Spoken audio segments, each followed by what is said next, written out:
হতে পারে। শুভজিতের কাছে যাব। দেখো, এই হকার বিষয়টাকে অত সহজ করলে, অত সরলীকরণ করলে ব্যাপারটা সহজ কিন্তু নয়।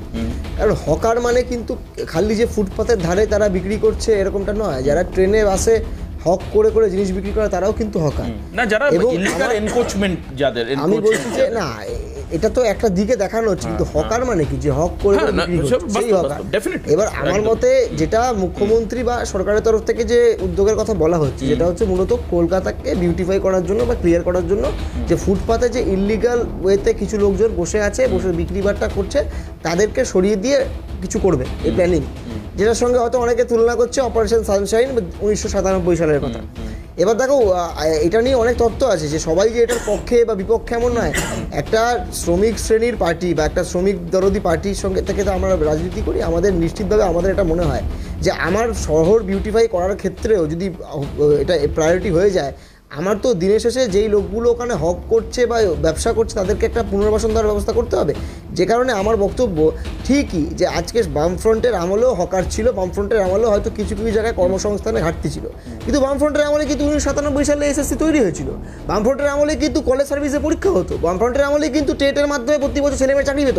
এটা ঠিক যে সব ছেলেমেয়ে চাকরি পেত না, মানে কিন্তু না পারার ব্যর্থতা আমি বলছি অনেক অনেক এমন ছেলেমেয়ে আছে পশ্চিমবাংলায় যারা হয়তো গ্র্যাজুয়েট, কেউ পোস্ট গ্র্যাজুয়েট, কেউ হয়তো পিএইচডিও পাস করেছে, তারা হয়তো হকারের কাজ করছে, কারণ কাজ করেই কর্মসংস্থান নেই।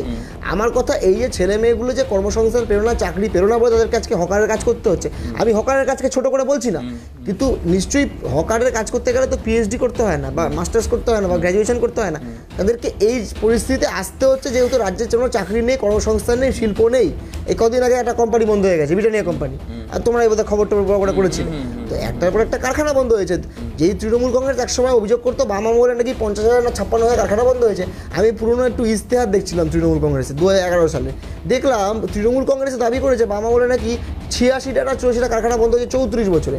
আর তৃণমূলের আমলে কিছু মানে এই 11 থেকে যদি তুমি 24-এর হিসাব করো, কয়েক হাজার কারখানা বন্ধ হয়েছে। আমি সেই তথ্য বলবো না বাম আমলে কম বেশি বা এই, আমি বুঝলাম বিলম্বিত বোধহয় শুভজিৎ এই কারণের জন্য কাকে বলবে? মমতা বন্দ্যোপাধ্যায় বলছে যে পুলিশ নিতে চাইছে। এক মিনিট, স্টেপ কার বিরুদ্ধে নেবে? আচ্ছা, মমতা বন্দ্যোপাধ্যায় নিজে যদি ইনভলভ হয় তো স্টেপটা কে নেবে?